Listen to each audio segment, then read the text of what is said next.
Rock 103.9 The Bay, Reverend Rhino here. I have two words. Holy I've got Rob from Anthrax with me. Dude. What's up, man? I'm happy to be talking to you, sir.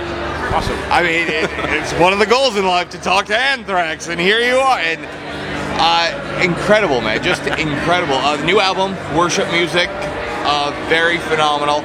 Thank you. The last time you guys recorded was in 2003. Was it difficult to get the flow back? Well, I mean, I think anyone band took a lot of twists and turns, since 2003, and anyone that's been following knows the whole the whole story. And we don't have that long. We don't have that long. That's like a 3-day story. But no, it's like we started recording Worship Music in 2007. Unfortunately, the lineup wasn't stable at the time. Right. But yeah, so we actually took it really far. We got to the mixing stage back in 2007, and then we just had to kind of put the record on ice for a while in order to figure out what we were doing. So it took a while, obviously, to figure all that stuff out. And fast forward a few years, Joey Belladonna comes back and sings on these tunes, and he just completely nails it, man. He just totally nails it. Yeah, from start to finish, man. I mean, Worship Music, one great metal album, and thanks.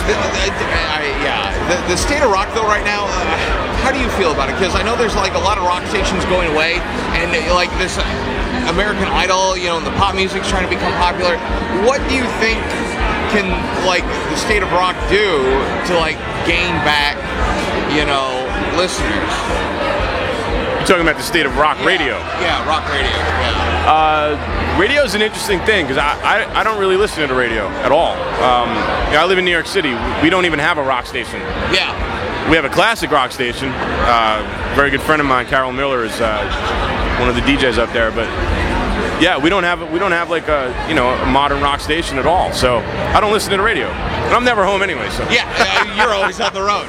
Yeah. Speaking of being on the road, this summer Mayhem Fest.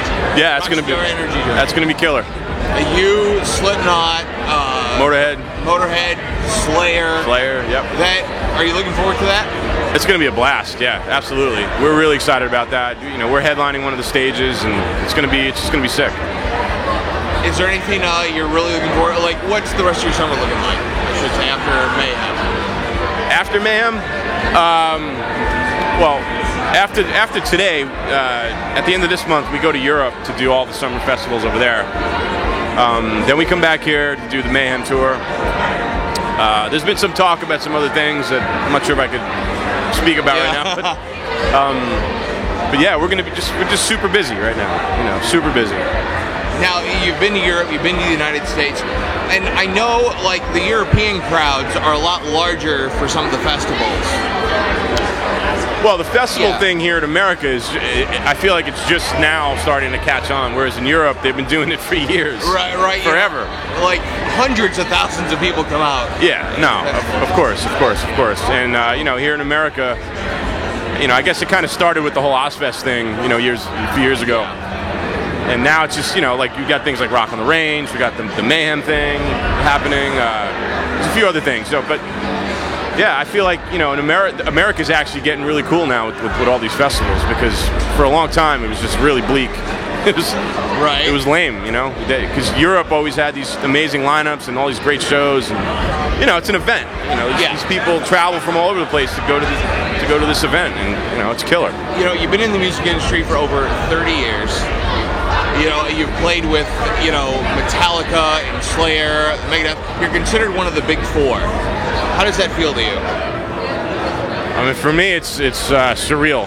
I wasn't in the band back when the term Big Four was coined, so to be a part of it, this time around is really phenomenal. It's been amazing, really. Yeah, you've toured with a lot of people.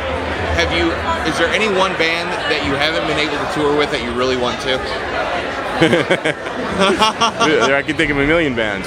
Rush, AC/DC, Van Halen. Yeah, right. I just figured I'd ask. The list could go on forever. Zeppelin, that's never going to happen. Yeah, I think, you know, as far as what Anthrax has got going on right now, we're just trying to take these new songs as far as we can take them, you know, and it feels really good to be able to play these tunes for the fans. And at the end of the day, it doesn't matter who we're on tour with. We're going to bring it the same way no matter what. It's just what we do. So. Yeah, Worship Music, phenomenal album. My PD wants you guys to release Crawl as a single, and to make, you know, me happy. Well, it'll make me happy because then he won't be as tense. Okay. And so could you please do that for me? All right. Well, or try. There's been some talk. Yeah. I appreciate it, sir. I know Scott Ian's a big comic book fan. Yeah. I know he's a big DC guy. You know, he's probably looking forward to The Dark Knight Rises. Have you teased him about how much money The Avengers has made? No, that's a great movie. I saw it the other day. It's pretty phenomenal. Yeah, I know Scott's a big DC guy, and I was like, oh man, they've got to like just sit there and be like, hey, Avengers just almost has already made $1 billion. What's the new Batman movie gonna do? It's just, that movie is just off the wall. Hey, Scarlett Johansson definitely. She burnt my eyes for 2 hours. Anytime Scarlett Johansson's in tight leather, it's going to burn anyone's eyes. Yeah, it's insane. Dude, this has been such a pleasure.